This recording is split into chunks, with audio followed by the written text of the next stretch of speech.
Boa tarde. Bom, sobre o que é a live, doutora? O tema. É preciso a gente contextualizar, tá? A questão política de Portugal com o momento que se vive agora em relação às residências.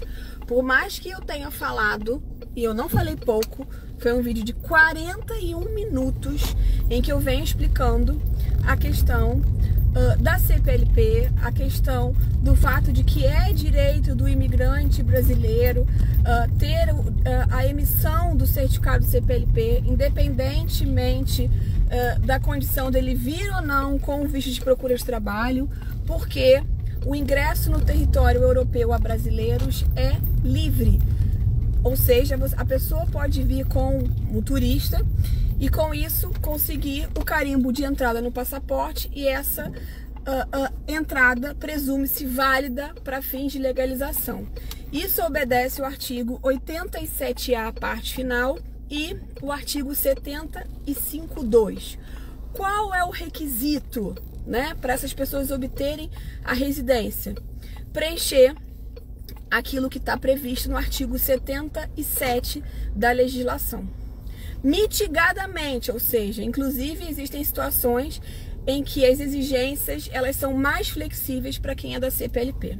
Muito embora isso seja um direito, o exercício desse direito não está de modo fluido na legislação. E o ministro Antônio Leitão se pronunciou sobre o tema e existem várias publicações, muitas, das mais variadas, de pessoas que querem lacrar, né? Como é que se fala? Receber a sua visualização e diz assim: olha, a residência CPLP foi liberada a brasileiros e pessoas do Timor-Leste. Ela nunca foi impedida, ok? O que acontece é que não existe uma instrumentalização do sistema do ponto de vista administrativo, ou seja, o botão desse comando que está assim: autorização de exercer CPLP para as pessoas que não vêm com visto está desabilitado. E, embora isso não deveria estar acontecendo, porque a lei é de aplicação imediata, não precisa de regulamentação, o ministro da presidência, o ministro da presidência disse que vai haver uma votação no parlamento a respeito da instituição desse botão.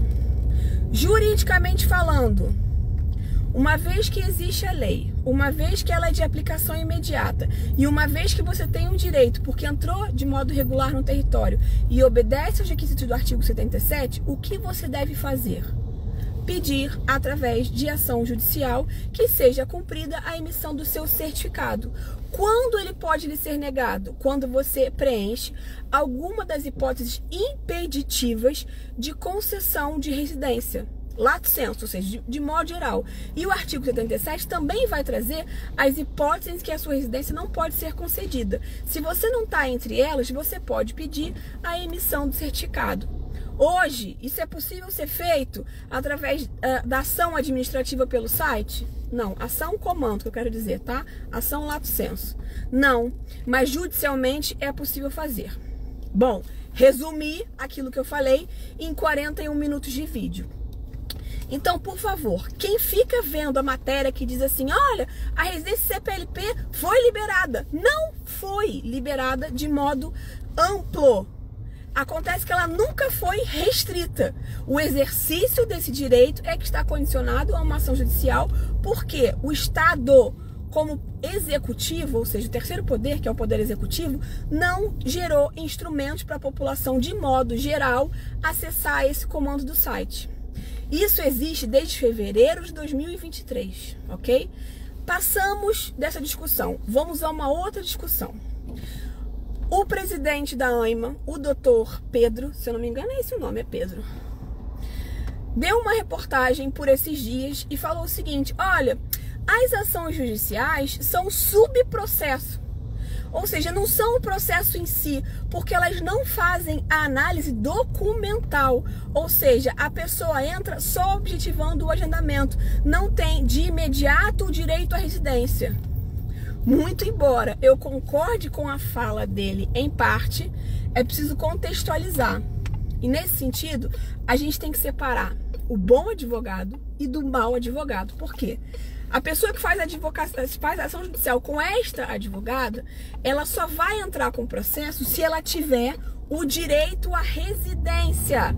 Ou seja, se ela obedece os critérios estabelecidos no artigo 77 e demais, de acordo com cada um dos pedidos previstos para o agendamento. Ou seja, eu só entro com o processo judicial para a pessoa obter o agendamento quando eu sei que esse agendamento vai ser deferido em razão do fato de que ela cumpre os requisitos. Então, se o objeto da ação, né, ou seja, se o pedido do advogado está sendo feito somente com base, olha, tem direito ao agendamento para análise da residência. Se eventualmente o seu cliente não tem o direito porque ele não preenche requisitos da lei, não faz sentido nenhum.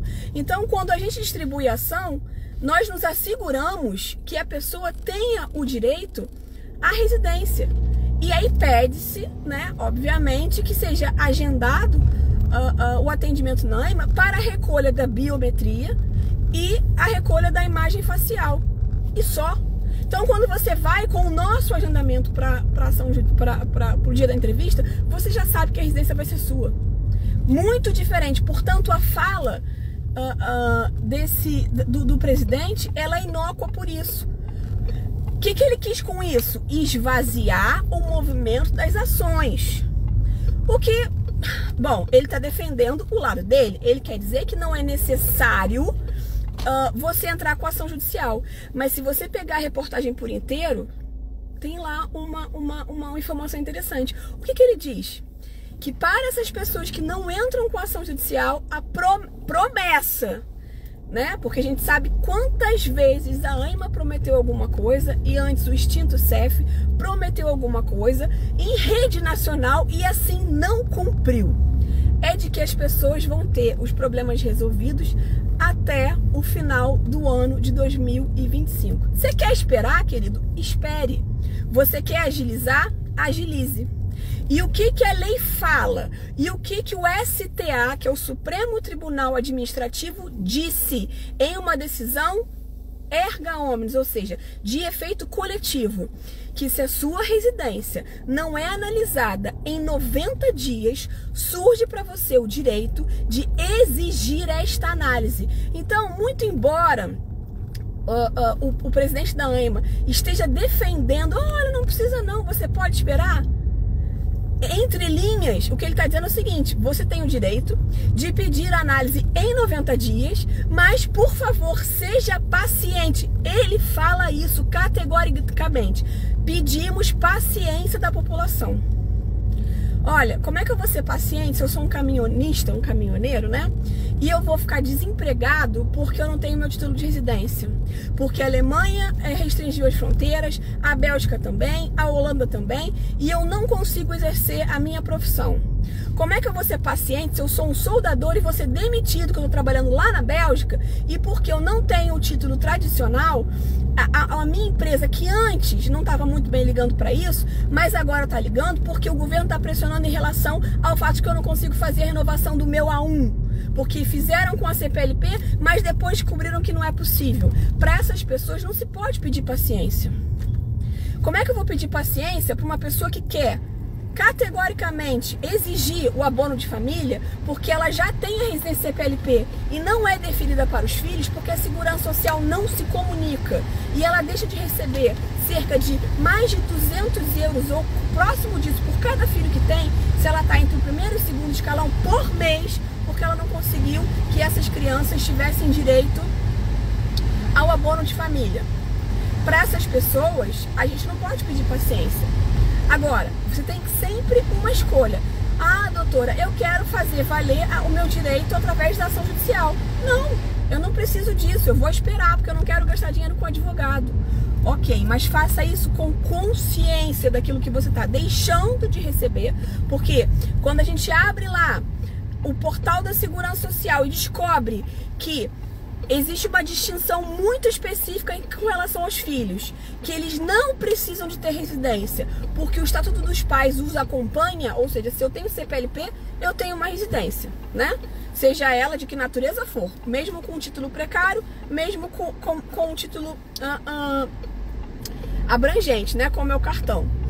E esse título, né, essa CPLP diz que é uma residência e os pais conferem o status de residente aos filhos, independente dos filhos terem essa documentação. O que significa? Que essas crianças têm direito ao bônus de família.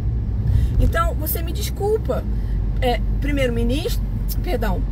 ministro Antônio Leitão, não deixa nem de ser uma referência ao primeiro-ministro, porque essas ordens vêm, né, antecipadamente, né, do Luiz Montenegro. Mas, com relação a essa fala, é só para não sobrecarregar o judiciário.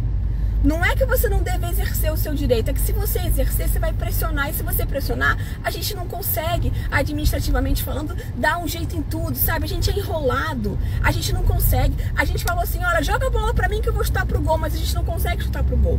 Porque, olha o que eu entendo. Se na ocasião em que o PS estava à frente do governo, o PSD veio e falou assim, olha, quem vai resolver o problema sou eu, a partir do momento que o PSD assume o governo, né, no início desse ano e não resolveu o problema, ele não pode ficar dizendo o seguinte, isso não é problema não, quem criou foi o governo anterior.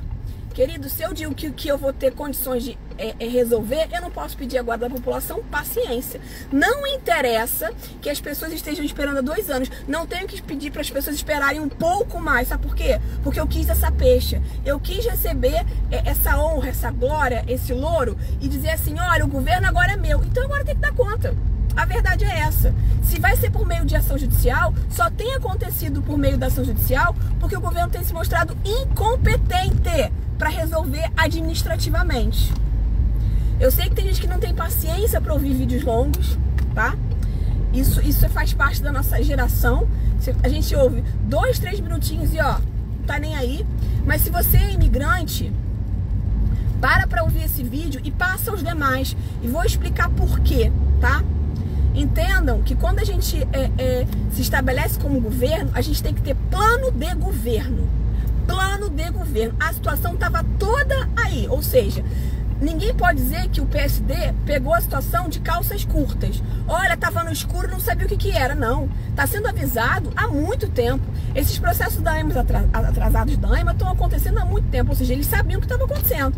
E aí vem com um plano fajuto de 1 ano e meio, a gente esperando para um botão da CPLP e depois as pessoas não têm que entrar com a ação judicial. O abono de família não sendo concedido a mais de 170 mil famílias. Porque se a gente tem, famílias não, mas se a gente tem 170 mil indivíduos que emitiram a CPLP, pode considerar que 80% deles têm filhos, né? E eles não conseguem o abono de família porque a Segurança Social diz que essas pessoas não têm direito porque os filhos não têm residência. Então rasga a plataforma da Segurança Social, porque as informações que estão lá não estão sendo cumpridas. Então o que a gente faz, indivíduo, né, como população, quando o Estado passa por cima da lei? Entra com ação na justiça, vai entupir o judiciário. Não tô nem aí, porque não tinha que entupir o judiciário. Sabe o que tinha que fazer? O Estado tinha que cumprir a sua tarefa. E quem é o Estado? É o governo. E quem é o governo? Nesse momento, Luiz Montenegro. Nesse momento, em relação à ANMA, é o Antônio Leitão. E quem está abaixo na cadeia de comando. E em relação à segurança social, a mesma coisa. Eu não sei quem é o ministro da administração interna que cuida da segurança social. Acho que é uma senhora, enfim. Não tenho o nome dela de cabeça. Mas a responsabilidade é deles. Então não caia nesse artigo de que a gente precisa que vocês tenham calma e paciência. A paciência já se esgotou há muito tempo. A paciência se esgotou de tal maneira que o STA, que é o Supremo Tribunal Administrativo, decidiu a favor dos imigrantes. E tem gente que faz lobby contra a advocacia. Isso aconteceu porque um advogado teve peito e entrou com um processo e foi julgado positivo e criou uma jurisdição para todos os demais. Vocês têm noção do que é esse poder? De você, como cidadão, exercer o seu direito através de uma ação judicial e, por causa disso, gerar um impacto tão profundo na sociedade que a gente tem aí agora 14 mil processos pendentes de julgamento para ANMA para fazer agendamento? Então, a gente tem que criar esse movimento não apenas para a ANMA. A gente tem que criar esse movimento para a segurança social, para o centro de saúde, quando você não consegue o número de utente, você tem a sua residência. A gente tem que criar esse movimento para o IRN, para poder deferir o seu processo de nacionalidade que está esperando, ó, a 2 anos ou 3, dependendo da situação. Então, a gente aprendeu, eu espero que vocês tenham aprendido, que num estado em que o executivo não funciona, o remédio amargo que se tem que tomar é ação judicial, ok? Ou seja, é a justiça vindo com um pulso forte dizendo: ei, executivo, você pega o imposto daquele cidadão para poder prestar um bom serviço.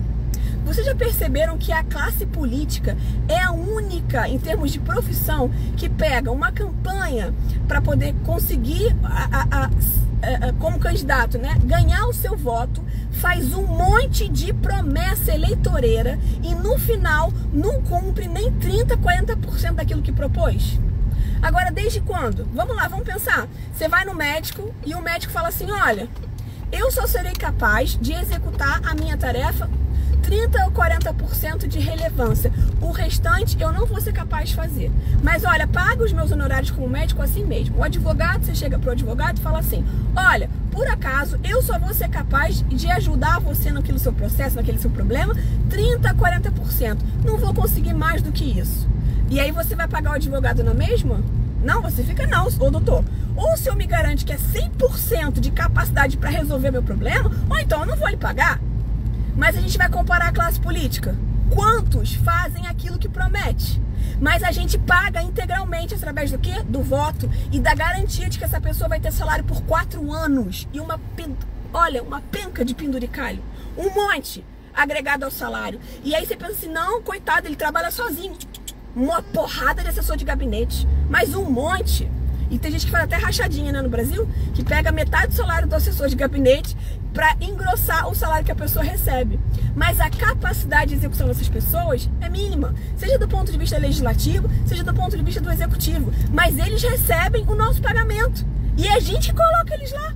Então agora, doutor Antônio Leitão, doutor Luiz Montenegro, é com ação judicial? É. Por quê? Eu não consigo tirar você daí.